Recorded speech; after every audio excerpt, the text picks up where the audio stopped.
The What to Read Next podcast helps you build a TBR of future favorite books. In each episode, Lori and Maine interviews authors and book influencers to recommend books they loved for you to pick up today.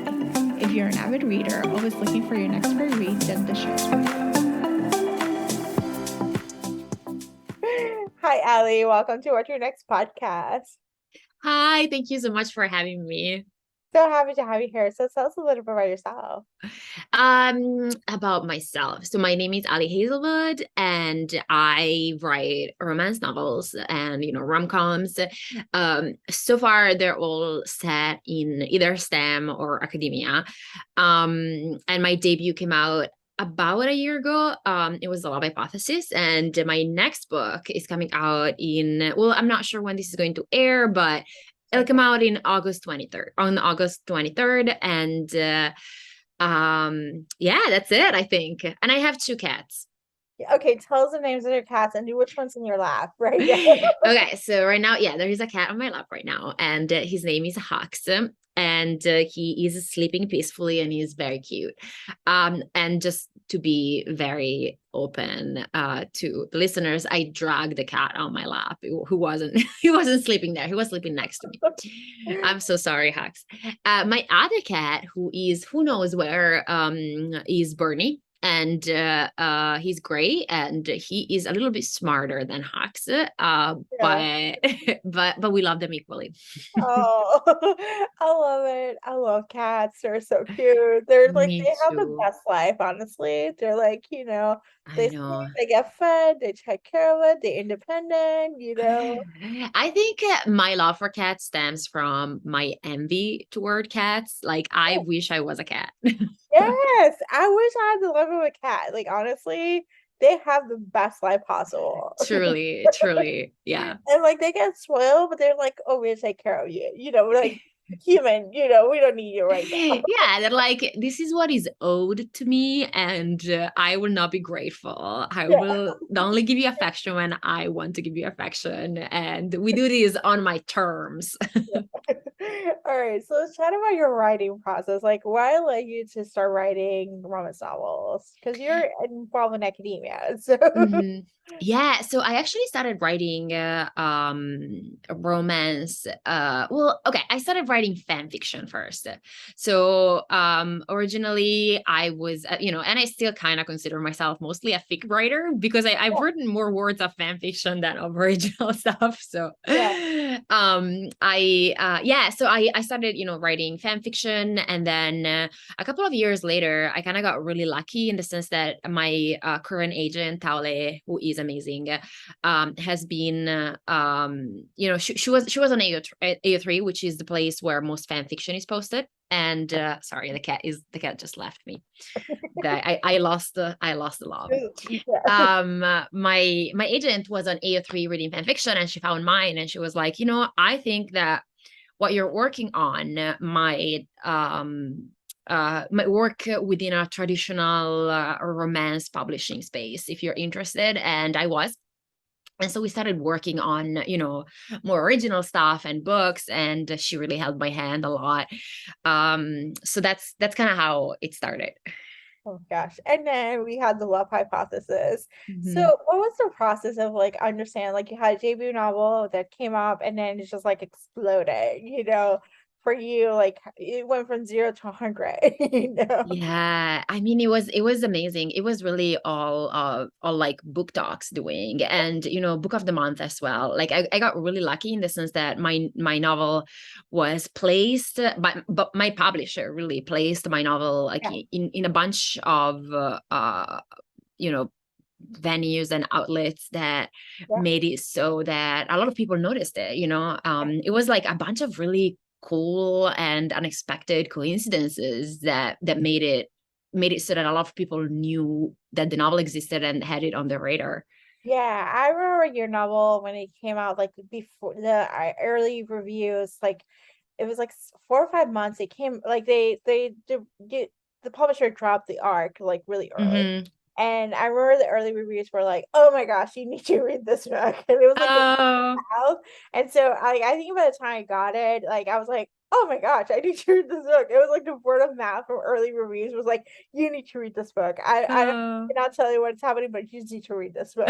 I don't really read reviews Yeah, because I am fragile and and yeah, because they're not for me, they're for readers. So yeah. I'm not really sure what was happening, but I definitely think that it was even just a couple of weeks before the book came out. It was all very unexpected. Like I remember that like my publisher had to reprint the book almost immediately after it came out because I don't think they expected that many people would buy it.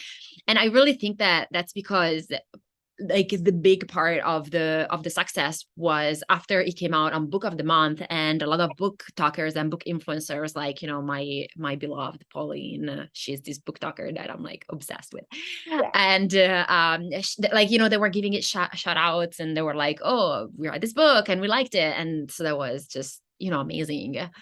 Yeah, it's the beauty of like, word of mouth.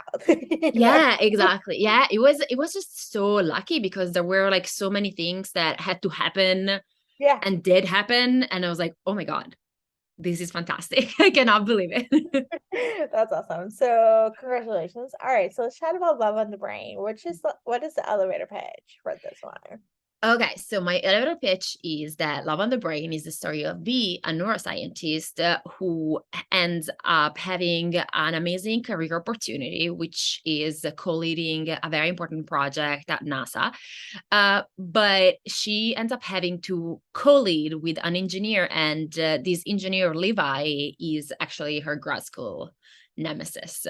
And so they end up, having to collaborate, even though they have a little bit of a past. And yeah, who knows what's going to happen? Will they fall in love? What's gonna happen? I don't know. It's a Who romance. knows? I love the fact they're like arch nemesis. You're like, oh my gosh, I hate you in grad school.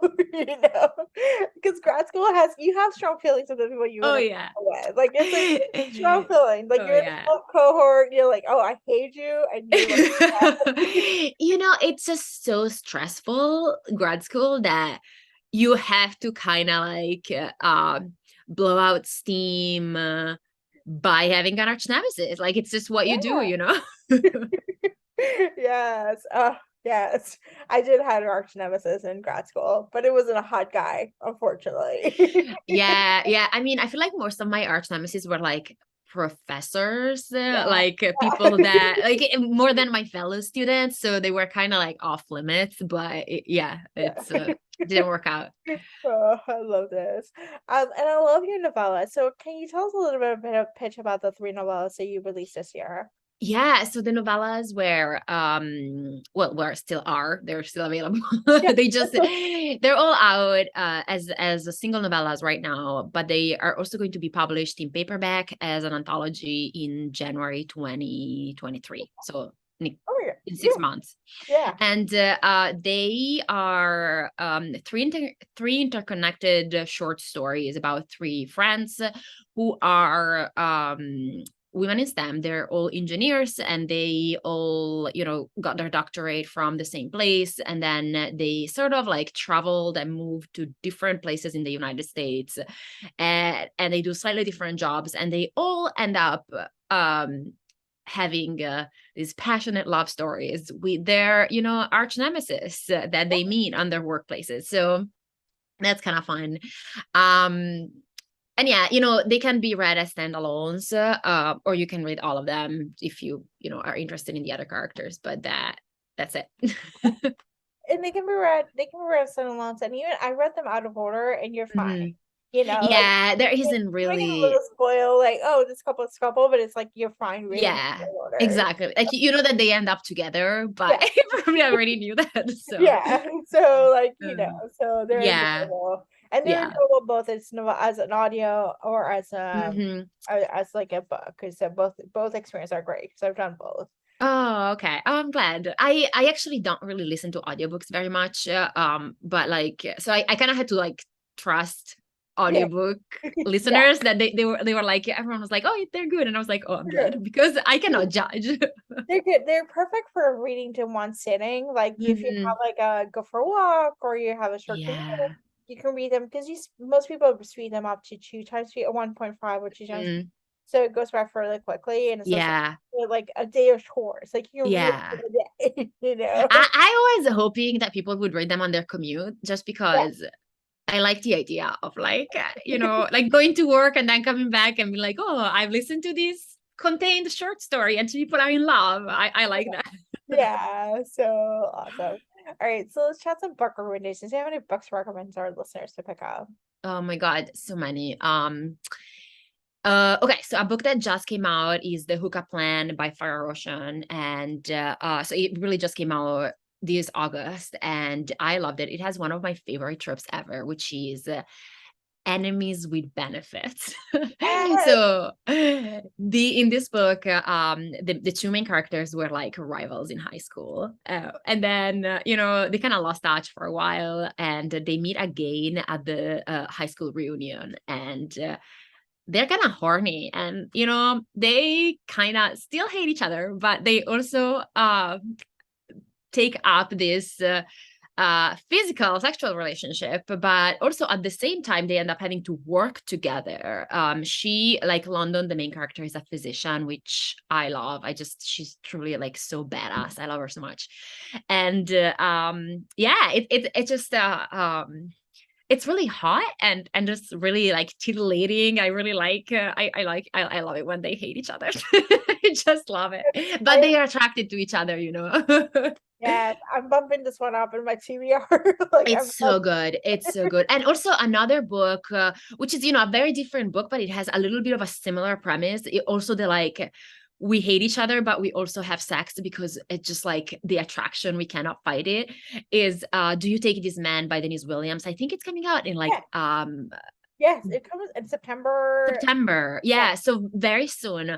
And again, it has a very similar thing, but this time it's not like high school rivals, but it's the heroine is she's a wedding officiant. I don't even know if that's like I think so. And I think yeah. he had a divorce lawyer or something like that. Yeah, and exactly, and a divorce lawyer at the same time. It's like so amazing, and he's like an event organizer. So they have to work together. There is this amazing attraction, but also they don't want it. Like, so good. I love this trope. Highly recommend both these books.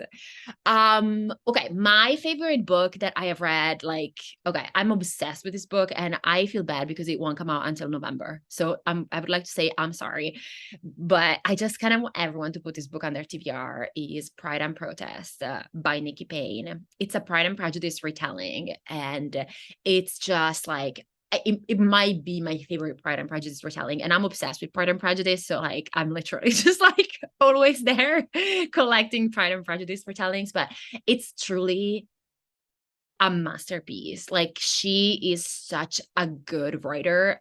She's funny. The sexual tension in this book is just like off the charts. I hope everyone puts it on their TBR because it's delicious, and I think you can pre-order it if you want. Other books, I recently finished Angelica Frankenstein Makes Her Match. Yeah, What a good book. Okay, I say it as the utmost praise. What a weird book. Like, it's just so different and bonkers and like unlike anything I've ever read. He is a zombie and I'm like, oh my God, I ship them so much. I just want them to have sex. Like, it's so unique. I recommend it so hard. I just finished On the Hustle also by Adriana Herrera. That is actually, I'm a huge K-drama fan, and it has a very similar premise to one of my favorite K-drama ever, What's Wrong with Secretary Kim. So the main character is a PA for this like rich real estate millionaire who is also a former Olympic swimmer. If you're hearing someone meowing, it's just my cat who wants food, but he has been fed already. So I'm not starving my cat. Again, human. Exactly. Human, feed me more. And I'm like, you have already had a lot of food today. But anyway, sorry. And it's basically the story, like this PA quits to go and like open her own business, and he just like collapses. He cannot live without her. Yeah. And he was always like very cold and aloof, but we find out that the reason he was like that was that he just didn't want his attraction to her to like be uncovered. This book is so good. It's so juicy. Okay, sorry. I highly recommend. And I also think it's coming out really, really soon. Maybe next month. And then what else? Is it am I recommending too many books? Should I go You're with more good. You're books? good. Okay. You're telling me what I need to read this weekend. You're like, bump this, bump this, bump this. I've been so lucky because I've been reading so many really, really good books. Oh. Again, another one that's coming out in a couple of months is Two Wrongs Make a Right by Chloe Lees. I think I'm pronouncing her name right. If I'm not, I'm so sorry. But it's do you know how to pronounce it? Chloe Lisa. Lisa. Yep. Okay. Oh, I was really off with that. I'm friends with her, so that's how I know. Okay. Okay, so that book, it just, first of all, like she writes really relatable characters. Like I felt so seen by Bia, like the main character, and I also felt seen by the male character. Like I feel like both of them had like all these traits that I could really identify with. It's a very steamy and hot book. It's a Shakespeare retelling, but I'm gonna be super real with you. I don't know very much about Much Ado About Nothing. Yeah. So I read it as like Like as a book. Yeah. I read it without knowing anything, and I just loved it a lot. Okay, what else? I think I can't think of anything else right now, but I'm sure that I think you just topple over our okay. I am glad. Yeah. My job here is done. Your job here is done. You basically told me like, here's all the books that you have in your queue that you need to pick up and read them immediately. I'm so glad. I enjoyed all of these books so much. They've given me so much happiness and joy, and I wish this happiness and joy to everyone. Yeah. I love this, Ali. So tell us where we can find you online. Okay, so the only place where I actually am online, like where I see things, is Instagram, at Ali Hazelwood. I also have, a Twitter that I really don't use, which is Ever So Ali. I use it for like just bear updates, and then a Facebook page that I don't even know how to log into. So let's just say that it's there, and that's it, I think. I have a TikTok where I post usually cat videos. Like that's the extent of it. So if you want to meet my cats, you can find me at Ali Hazelwood on TikTok. And then I have a website that I am fully planning to update at some point. And that's alihazelwood.com. And I will update it. Please have faith in me. I have faith in you. So thank you, Ali, for being on the show. Thank you so much for having me. This was so much fun. If you enjoyed this podcast, feel free to share with friends, subscribe, rate, and review the show. This is the easiest way to support the podcast. For a list of books mentioned and other romance recommendations, please visit watchrenextblog.com. Did you know you can purchase audiobooks directly from your favorite local bookstore?